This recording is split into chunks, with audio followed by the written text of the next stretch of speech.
போருங்கிறது ஒரு கலை. அந்த கலையில ஏகப்பட்ட ஸ்ட்ராட்டஜிஸ் இருக்கு.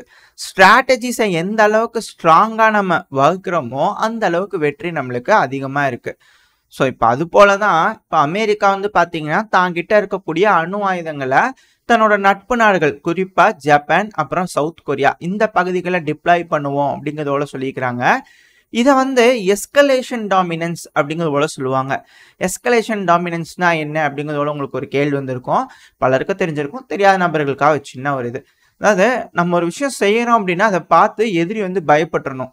இப்போ இந்த எஸ்கலேட் பண்றதுனால இப்போ அமெரிக்கா வந்து குறிப்பா ஜப்பான் அப்புறம் சவுத் கொரியா இந்த இடத்துல அவங்க அணு ஆயுதம் வைக்கிறேன்னு சொல்றாங்க போது கண்டிப்பா யார் யாருக்கு பதற்றமா இருக்கும், ஒன்னு சீனாக்கு இன்னொன்னு ரஷ்யாவுக்கு. ஏன்னா ரஷ்யாவோட மேற்கு பகுதியில ஆல்ரெடி வந்து பாத்தீங்கன்னா பிரான்ஸ் இருக்கிறாங்க, பிரிட்டன் இருக்காங்க.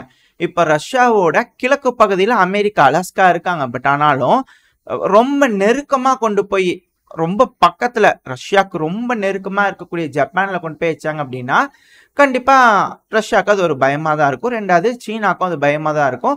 சவுத் கொரியாங்கும் போது பக்கத்துல இருக்கக்கூடிய நார்த் கொரியாவுக்கும் அது ஒரு அச்சுறுத்தலா இருக்கும்.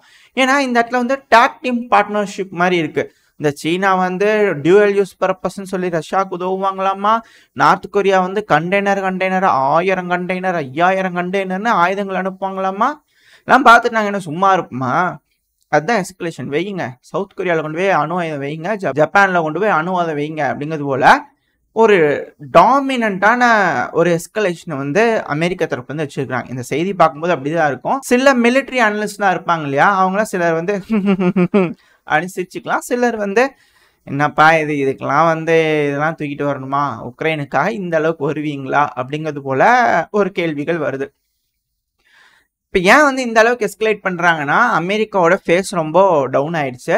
சவுதி கூட மதிக்க மாட்டாங்க. ரெண்டாவது வந்து பார்த்தீங்கன்னா அது என்னப்பா கூட அப்படின்னு சொல்றீங்கன்னு சொல்லுவீங்க. அதாவது சவுதிங்கிறது அமெரிக்காவோட நட்பு நாடாக இருந்த ஒரு நாடு. அது வந்து நாடி துடிப்பு மாதிரி வச்சுக்காங்களா அமெரிக்காவுக்கு. இப்போ அந்த நாடி துடிப்பை பிடுங்கிட்டாங்க, வெளியே பிடுங்கி எடுத்துட்டு அது விட்ட குறை தொட்ட குறையா இருக்குது. டாலர் நாங்கள் இனிமேல் வாங்க மாட்டோம் சொல்லிட்டாங்கன்னா முடிஞ்சிச்சு, அந்த துடிப்பு நின்றுச்சு அப்படிங்கிறதோட புரிஞ்சுக்கலாம். இப்போ வேற ஒருத்தவங்களுக்கு நாடி துடிப்பா சவுதி இருப்ப போறாங்க. அது பிரிக்ஸுக்காக இருக்கலாம், மேபி அது ஃபியூச்சர் தான் டிசைட் பண்ணும்.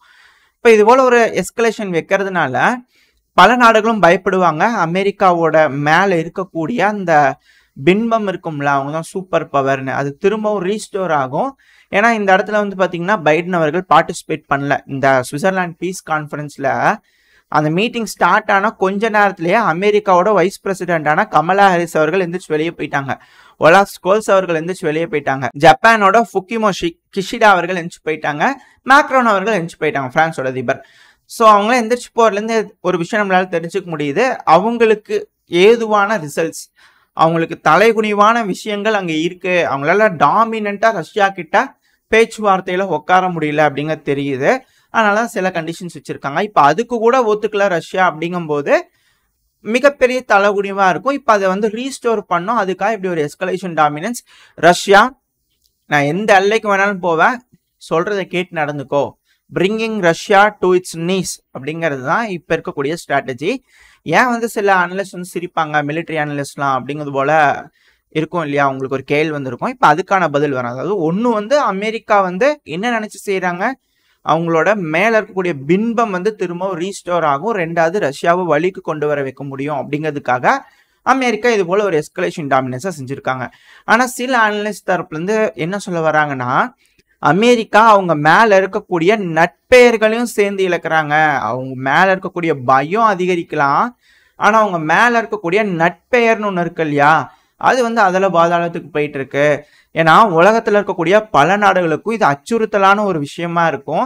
சும்மா அமைதியாக இருக்கக்கூடிய நாடுகள், உதாரணத்துக்கு சொன்னோம்னா ஆப்பிரிக்கா நாடுகளாக இருக்கட்டும், இல்லை சவுத் அமெரிக்கன் நாடுகளாக இருக்கட்டும், என்னப்பா இதுக்கெல்லாம் கொண்டு வந்து அணு ஆயுதத்தை எல்லா பக்கம் பறந்து விரிஞ்சு வைக்க வைப்பாங்களா அப்படிங்கிறது போல அமெரிக்கா மேலே வந்து இருக்கக்கூடிய அந்த நல்ல ஒப்பீனியனை அவங்களே கெடுத்துக்கிறாங்க அப்படிங்கிறது போல சில அனலிஸ்ட் தரப்புலேருந்து கருத்துக்கள் இருக்கு. ரெண்டாவது இன்னொரு விஷயம் என்னன்னா, அமெரிக்கா கூட நட்புறவோடு இருக்கிறதுக்கே அவங்க இனிமேல் யோசிப்பாங்க அப்படிங்கிறது போலையும் சொல்லப்பட்டு வருது. மூணாவதா இன்னொரு விஷயம் இருக்கு. இப்போ நட்பு நாடுகள்னு சொல்றாங்க இல்லையா, இப்போ வந்து ஒரு டாமினேஷன் எஸ்கலேஷன் டாமினன்ஸா அமெரிக்கா எடுத்து வச்சுட்டாங்க. அதுவும் குறிப்பாக நாடுகளை மென்ஷன் பண்ணிட்டாங்க, ஜப்பான் அப்புறம் சவுத் கொரியான்னு. மேபி போலாண்டில் கூட வைக்கலாம், அது ஃபர்தர் எஸ்கலேஷனை பொறுத்து தான் தெரியும். இப்ப இந்த இடத்துல அப்படி ஒரு சொல்லிட்டாங்க இல்லையா, இப்ப அமெரிக்கா கொண்டு போய் ஜப்பான்லயும் சவுத் கொரியாவையும் வைக்கிறாங்கன்னு வச்சுக்கோங்களேன். இப்போ ரஷ்யா வந்து இதுக்கு கவுண்டர் கொடுக்கறதுக்கு ஏகப்பட்ட வழிகள் இருக்கு, ஸ்ட்ராட்டஜிஸ் ஏகப்பட்ட வழிகள் இருக்கு. நான் டிப்ளமேட்டிக்கல் டாமினன்ஸ் மூலயமா ரெடி பண்ணலாம். இன்டர்நேஷனல் சட்டத்தில் போயிட்டு திரும்ப யூஎன்ல அமெரிக்கா சொல்றாங்க இல்லையா, லீகல் டாமினன்ஸ்னு சொல்லிட்டு இன்னொரு டாமினன்ஸ் இருக்கு. ஸோ அதை ட்ரை பண்ணலாம். இது போல விஷயங்கள்லாம் ரஷ்யா கவுண்டர் கொடுக்கறதுக்கு ஏகப்பட்ட வழிகள் இருக்கு. சாஃப்டாகவும் ட்ரை பண்ணலாம், ஹார்டாகவும் ட்ரை பண்ணலாம், ஏகப்பட்ட விஷயங்கள் இருக்கு. பட் ஆனால் இதில் இருக்கக்கூடிய ஒரு முக்கியமான விஷயம் என்னன்னா, இப்போ ரஷ்யா வந்து கண்டுக்காம விட்டாங்க. இது ஒன்றும் பெரும் அளவில் இல்லை, நீ போகிற வரைக்கும் இப்போ பார்க்கலாம் அப்படிங்கிறது போல அமைதியாக இருக்கிறாங்கன்னு வச்சுக்கோங்க. சும்மா காலதாமதம் பண்ணாலே இப்போ அவங்க ஒரு விஷயத்த சொல்லிக்கிறாங்க இல்லையா, அதை செய்யணும். அது செய்யலைன்னா எச்சா அமெரிக்காவுக்கு வந்து கெட்ட பேர் தான் வரும். ஆடா இது வெறும் வாய்ஸோடாலா அப்படிங்கிறது போல, அதாவது அவங்க பேர் அவங்களே கெடுத்துக்கிற மாதிரி ஆயிரும். இன்னொன்று, அமெரிக்கா மேலே அமெரிக்காவுக்கு அவங்க கிட்ட இருக்கும் இல்லையா, ஜப்பானுக்கும் சவுத் கொரியாவுக்கும், அவங்களுக்கே வந்து பார்த்தீங்கன்னா அமெரிக்காவை பிடிக்காம போகிறதுக்கு அதிகமான வாய்ப்பு இருக்குது. ஏன் அப்படின்னா, என்னப்பா வேணும்னா வைக்கிறேன்னு சொல்கிறாங்க, வைக்கணும்ல, இப்போ என்ன வைக்கல, அப்போது ரஷ்யா கூட பேச்சுவார்த்தை வந்து சுமூகமாக போயிடுச்சு அப்படின்னா என்ன நம்மளை கண்டுக்க மாட்டாங்களா அப்படின்னு அவங்களுக்குள்ள வந்து பார்த்தீங்கன்னா ஒரு கருத்து மோதல்கள் எதிர்காலத்தில் வர்றதுக்கு வாய்ப்பு இருக்கு. ஏன்னா இப்படித்தான் ஒரு விஷயம் சவுதியில் நடந்தது, அது இப்போ ரிஃப்ளெக்ட் ஆகிட்டு இருக்கு அமெரிக்காவுக்கு. அமெரிக்கா செஞ்ச தவறுகளை அமெரிக்கா ரெக்டிஃபையே பண்ணிக்கல அப்படிங்கிறது இதுலேருந்து புரிஞ்சுக்க முடியுது. காரணம் என்னன்னா மிரட்டல்கள், ஒன் அண்ட் ஒன்லி மிரட்டி அடிபணியை வச்சே தீர்வேன் எல்லாத்தையும் அப்படிங்கிற அந்த ஒரு மனப்பான்மை அவங்களுக்குள்ள டிஃபால்ட்டாகவே இருக்கு. ஏன்னா இப்போ நடந்துட்டு இருக்கக்கூடிய ரஷ்யா உக்ரைன் பிரச்சனையே நீட் இல்லாத ஒரு விஷயங்க. ரஷ்யாவை கன்வின்ஸ் பண்ணி ரஷ்யாவை நேட்டோவில் சேர்த்திருந்தா இந்த பிரச்சனையே வந்திருக்காது. ரஷ்யா கூட இணக்கமாக போகிறதுனாலேயே கொஞ்சம் ஃப்ரெண்ட்ஷிப்பாக, ஃப்ரெனிமீஸ்ன்னு சொல்கிறாங்க இல்லையா இந்த இட்டாலி ஃப்ரான்ஸ்லாம், அப்படி ஃப்ரெனிமீஸாகவே இருந்து சீனாவை டிட்டர் பண்ணி இருந்திருக்கலாம். அதுக்கான வேலைகள், அதுக்கான காய் நகர்த்தல்களை செஞ்சுருக்கலாம். அதை செஞ்சு சீனாவை டவுன் பண்ணிட்டு அதுக்கப்புறம் ரஷ்யாவை அடிச்சிருந்துருக்கலாம். அமெரிக்கா வந்து தேவையே இல்லாமல் ரஷ்யாவை வந்து நீல் டவுன் பண்ண வைக்கணும் அப்படிங்கிறதுக்காக இது போல் ஒரு எஸ்கலேஷன் வச்சுருக்காங்க உக்ரைன் மேலே. இது வந்து அன்வான்ட் அப்படிங்கிறது போல் சில மிலிட்ரி அனலிஸ்ட் தரப்புலலாம் பேசப்பட்டு வருது. இன்னொன்று, அமெரிக்காவோட எண்ணம் முதல்ல ரஷ்யாவை நீல் டவுன் பண்ண வைக்கிறது, ரெண்டாவது இந்தியாவை நீல் டவுன் பண்ண வைக்கிறது. ஏன் ரஷ்யானா அப்போ தான் இந்தியாவும் முடியும். ரஷ்யாங்கிறது ஒரு மிகப்பெரிய நாடு. இப்போ இந்தியா கிட்ட வந்து அவங்க ஏதாவது இந்த காலிஸ்தான் அமைப்பு, ஏன்னா பாகிஸ்தான் தொடர் தீவிரவாத தாக்குதல்லாம் நடந்துட்டு இருக்கு, அடுத்து நம்ம கிட்ட தான் வருவாங்க. மூணாவது அவங்க வந்து சீனா கிட்ட போக முடியும், ஏன்னா சீனா கிட்ட டைரக்டா அவங்களால போக முடியாது.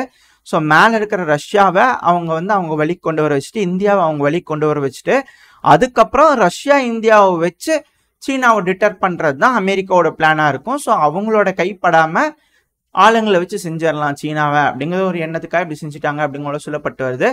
இப்போ அது ஃபெயிலியர் ஆகிறதுனால தான் இது போல் எஸ்கலேஷன் டாமினன்ஸை வந்து பயன்படுத்தி இது போல் செய்கிறாங்க.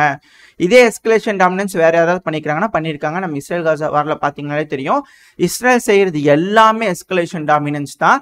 அதாவது என் மேல் நீ கை வச்சிட்டா நான் பயங்கரமாக எஸ்கலேட் பண்ணவனால ஒன்றுமே பண்ண முடியாது, எல்லாரும் வேடிக்கை தான் பார்க்கணும் அப்படிங்கிறது போல பண்ணுறாங்க இல்லையா. ஆனால் இதுக்கு கவுண்டர் கொடுக்கும் விதமாக ஈரான் ஒரு எஸ்கலேஷன் டாமினன்ஸ் வச்சாங்க, ஞாபகம் இருக்குங்களா? அதாவது சிரியாவில் இருக்கக்கூடிய எம்பசி வந்து அடித்தாங்க. ஈரான் வந்து அந்த அளவுக்கு எஸ்கலேட் பண்ண மாட்டாங்க அப்படிங்கிறது போல ஒரு விஷயம் இருந்துச்சு. ஆனால் என்ன செஞ்சாங்க, 300 ட்ரோன்கள் மிசைல்கள் ஏவி விட்டாங்க இல்லையா. ஸோ அது வந்து ஒரு மிகப்பெரிய எஸ்கலேஷன் டாமினன்ஸ். அதுக்கு எதாவது செய்ய முடிஞ்சு இஸ்ரேல்னால எதுவும் செய்ய முடியல, அடிபணிஞ்சு போயிட்டாங்க இல்லையா.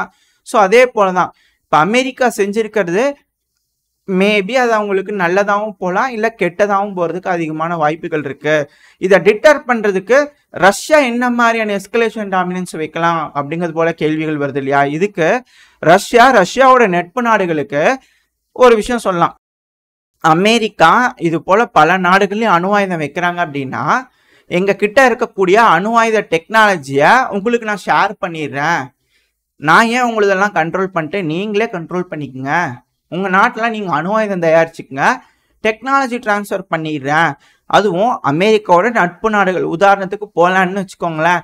ஏன் அமெரிக்கா பேச்செல்லாம் கேட்குறீங்க, உங்களுக்கு நானே தரேன் வச்சுக்கோங்க செஞ்சுக்குங்க அப்படிங்கிறத சொன்னாங்க அப்படின்னா அது வேற மாதிரியான எஸ்கலேஷன் டாமினன்ஸுக்கு போயிடும். இதனால கருத்து மோதல்கள் போலாண்டுக்கும் அமெரிக்காவுக்குமே வந்துடும். பண்ணணும்னு நினச்சா பண்ணலாங்க அப்படிங்கிறது போல தான் ரஷ்யாவோட அனலிஸ்ட் தரப்புலலாம் இருக்காங்க. அவங்களாம் இதுக்கெல்லாம் பயப்படுற மாதிரி தெரியல. ஏன்னா அவங்களோட எஸ்கலேஷன் டாமினன்ஸ் இன்னும் அடுத்தடுத்த கட்டத்தை நோக்கி போகிறதுக்கு ரெடியாக இருக்கு. இதுக்கப்புறம் நம்ம பொறுத்து தான் பார்க்கணும் ரஷ்யா எந்த வகையான விஷயத்த கையில் எடுத்து இதை ஹேண்டில் பண்ண போகிறாங்க அப்படிங்கிறது. இதுக்கப்புறம் வந்து பார்த்தீங்கன்னா நம்ம இது போல் டீட்டெயில்டாக பார்க்க ஆரம்பிக்கணும். முதல்ல இந்த ரஷ்யா உக்ரைன் போர் எப்படி ஆரம்பிச்சுது, ரெண்டாவது இப்போ என்ன நடந்துட்டு இருக்குது, இப்போ இந்த பீஸ் சம்மிட்லாம் சொல்றாங்க இல்லையா, சுவிட்சர்லாண்டில் நடந்ததுல, இதெல்லாம் லீகல் டாமினன்ஸ். அதாவது சட்டப்படி இந்த இன்டர்நேஷனல் சட்டம்னு அழுத்தி சொல்றாங்க இல்லையா, எல்லாமே லீகல் டாமினன்ஸ். இதை கவுண்டர் பண்றதுக்கு ரஷ்யா என்ன செஞ்சிருந்தாங்கன்னா, இங்க பாருங்க துருக்கியில பீஸ் சம்மிட் போட்டிருந்தது, உக்ரைன் சைன் போட்டிருந்தாங்க. அப்ப என்ன இருந்துச்சு, நாட்டோட சேரக்கூடாது, கிரீமியா வந்து பாத்தீங்கன்னா எங்களோடதுன்னு சொல்லலை, பட் ஆனால் அது டிஸ்பியூட்டட் டெரிட்டரி, எங்களோட இதில் கண்ட்ரோலில் இருக்கும், நாங்கள் வந்து அங்கே போட்டு வச்சிருப்போம், ஆல்ரெடி உக்ரைனில் இருக்கக்கூடிய அதிபர்கள்ட்ட நாங்கள் வந்து சைன் பண்ணியிருக்கிறோம், அக்ரிமெண்ட் சைன் ஆகிருக்குது, அதனால் நாங்கள் அந்த அக்ரிமெண்ட் வரைக்கும் நாங்கள் வச்சுருப்போம், அதுக்கப்புறம் பேசி பார்த்துக்கலாம் அப்படிங்கிறது போல தான் இருந்துச்சு அப்படின்னு நியாயமான ஒரு விஷயத்த ரஷ்யா தரப்பு வந்து எடுத்து வச்சாங்க. ஸோ இது எல்லாமே ஒரு எஸ்கலேஷனுக்கும் இன்னொரு டீஎஸ்கலேஷன் ரஷ்யா செஞ்சுட்டு இருந்தாங்க. இப்போ இருக்கக்கூடிய இந்த எஸ்கலேஷன் டாமினன்ஸுக்கு எப்படி கவுண்டர் கொடுக்க போகிறாங்க ரஷ்யா அப்படிங்கிறது பொறுத்து வந்து பார்ப்போம். அது மட்டும் இல்லாமல் இந்த ஹிஸ்ட்ரியை கொஞ்சம் நம்ம டீட்டெயில்டாக பார்த்தோம்னா தான், அதாவது இந்த பெட்ரோ பொரோஷென்கோ, அவருக்கு முன்னாடி வந்து பார்த்தீங்கன்னா விக்டர் யானுகோவிச் அவர்கள், இவங்களோட பீரியட்லேருந்து எடுத்து பார்த்தோம்னா தான் உக்ரைனில் என்ன நடந்திருக்கு அப்படிங்கிறது நம்மளுக்கு தெரிய வரும்.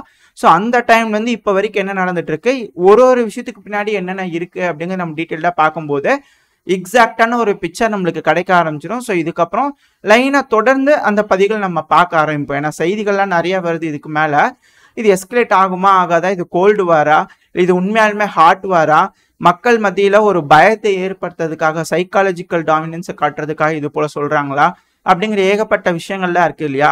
அது மட்டும் இல்லாமல் போரில் என்னென்ன கலைகள் இருக்குது, என்னென்ன டாமினன்ஸ் இருக்குன்னு எல்லாத்தையுமே தெளிவாக பார்க்க ஆரம்பிப்போம். அப்படி பார்க்க ஆரம்பிக்கும் போது இந்த கான்ஃப்ளிக்டோட என்டையர் பிக்சரும் கிடைக்கும் அப்படின்னு நான் நினைக்கிறேன். உங்களோட ஆதரவும் இருக்கும் அப்படிங்கிற நம்பிக்கையில நம்ம தொடர்ந்து அடுத்த பதிவில் பார்க்க ஆரம்பிக்கலாம். இதோட இந்த பதிவை நம்ம முடிச்சுக்கலாம். இந்த பதிவு எப்படி இருந்துச்சு, உங்களுக்கு பிடிச்சிருந்தா லைக் பண்ணிட்டு உங்க ஃப்ரெண்ட்ஸ் அண்ட் ஃபேமிலியோட ஷேர் பண்ணிக்கோங்க. அது கூடவே மறக்காம இந்த பதிவை பற்றின உங்களோட கருத்துக்களை கமெண்ட் செக்ஷன்ல சொல்லுங்க.